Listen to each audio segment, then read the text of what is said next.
Alright guys, what is going on? We're back again with yet another video. We got the Cashmere on today because we are up to serious business up in here. I'm actually filming this at 10 p.m. at night. Can't even remember the last time I did that. I've been wanting to make this video since I cracked my eyes open this morning, but I've been running around all day on this beautiful Sunday. It was actually a absolutely immaculate day outside. It was like 70 degrees, perfect weather, sunny. I went to the city, I went shopping, I went to my cousin's birthday, did a lot today. But I wanted to make this video about the update in Israel in the last 24 hours. A lot has happened. This has been probably the most eventful day since the 13th when the 20 living hostages were released. And unfortunately, this is kind of a bad update, but we're going to get into all that and more in just a second. The way I keep updated on Israel is Amit Siegel. He has a newsletter, and every day he publishes a new newsletter, and he tells the general public who subscribes about what has happened. Since we last spoke, 3 dead hostages from October 7th were returned back to Israel. It was 1 on Friday night going to Saturday, and then 1 on Saturday night going to Sunday. So last night, or 2 rather. So it was 1 and then 2. Sorry for the confusion. It was 1 Friday night, 2 Saturday night. The first one was Eliyahu Margalit, who was a 75-year-old so-called cowboy that was on the farm helping out on his local kibbutz. When he was violently killed on October 7th, his body dragged back into Gaza. So that was the 10th official hostage that Hamas has handed back over. Last time we spoke, there were 9 that were handed over, and a 10th body that ended up being out of a Gazan dressed in an IDF uniform, so that didn't count towards the official 28 bodies that were being held in Gaza as of October 13th that were all supposed to be returned. So that was the 10th one returned. The 11th and 12th, so they were both last night. One of them was Ronan Engel, who was a 54-year-old father. His entire family was kidnapped by Hamas that day, but he was killed that day and kidnapped by Hamas. His entire family succeeds him. They're all still alive, released back in the civilian deal in 2023, November of 2023 to be exact. And, you know, they knew he was dead. Still terrible to see that they are officially dead. I can't imagine how that must feel for their family. But at least now they have a grave to cry on. He was a medic, so literally an innocent civilian, as most of the people killed on October 7th were, and also during captivity. And the second body handed over to Israel last night was that of Santia Kasari, I believe his name is, a Thai national, actually not even an Israeli citizen, just further showing the brutality of Hamas. They don't even target Israelis, which is obviously terrible as it is. They'll literally go for anyone in their path. And this deceased body of Santia was handed over last night. He's a 30-year-old kibbutz worker that was literally just working off the land, wanted to start his own piece of land one day and grow his own crops. That was literally what he wanted to do with his life, and he was violently killed and held for over 700 days before being returned to Israel.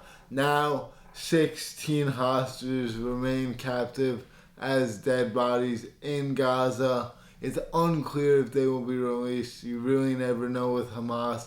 They claim not to know where they are.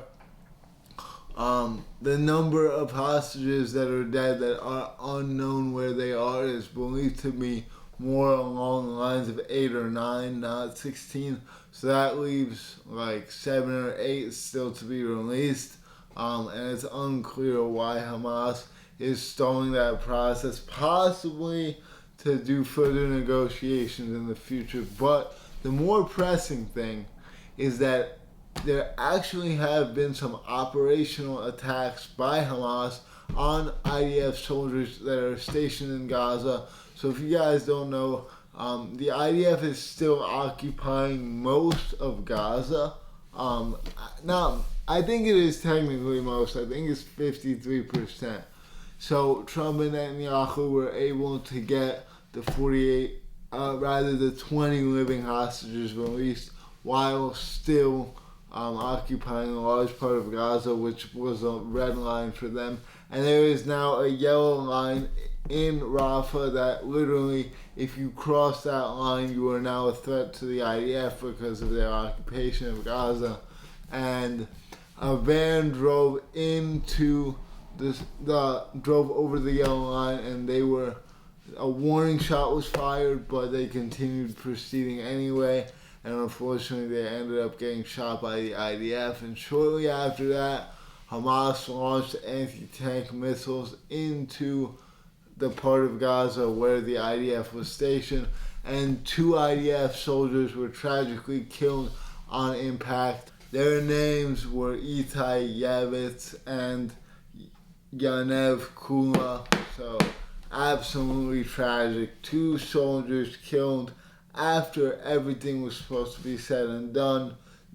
Israel was in a whole celebratory mood, and here comes 2 more dead soldiers. So the tragedies keep piling on.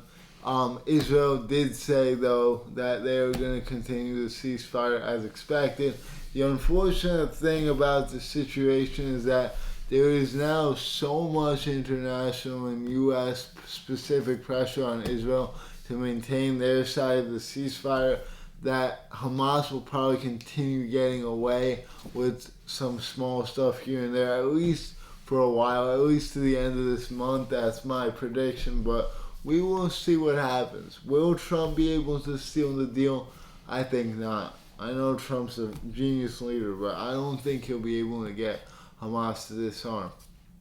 Now, apparently J.D. Vance is supposed to be visiting Israel this coming Tuesday to discuss phase 2 of the Gaza deal and try and lock it in, for lack of a better term. Another pressing issue is Netanyahu did just say that he is seeking re-election in November of 2026.